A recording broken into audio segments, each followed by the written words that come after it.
Ցանկացած գործարար ունի աստվածատուր տաղանդ 1-ը 2 դարձնելու,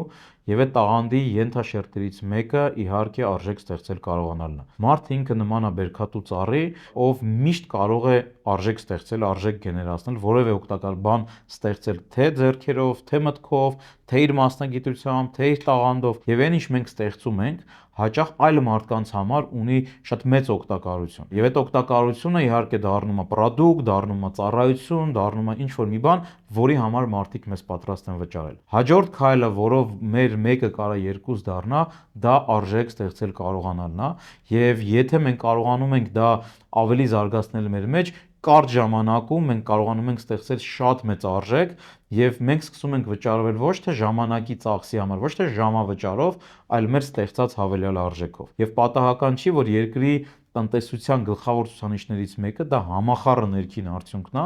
որը մեծ հաշվով ինչ է, եթե ոչ ամեն բնակչի բաժին ընկնող ստեղծված հավելյալ արժեքը։ Այսինքն, եթե մենք կարողանում ենք մեր ստեղծած հավելյալ արժեքը անընդհատ ավելացնել, իսկ կան շատ երկրներ, որտեղ մեկ մարդուն բաժին ընկնող հավելյալ արժեքը մեր Հայաստանի համեմատ 10 անգամ ավելի մեծ է։ Սա խոսում է նրա մասին, որ ցանկացած մարդ իր մեջ այդ հատկությունը ունի եւ կարա անվերջ զարգացնի։ Եվ սա 1-ը 2 դարձնելու, իսկ 2-ը 10 դարձնելու հաջորդ կարևոր հատկությունն է։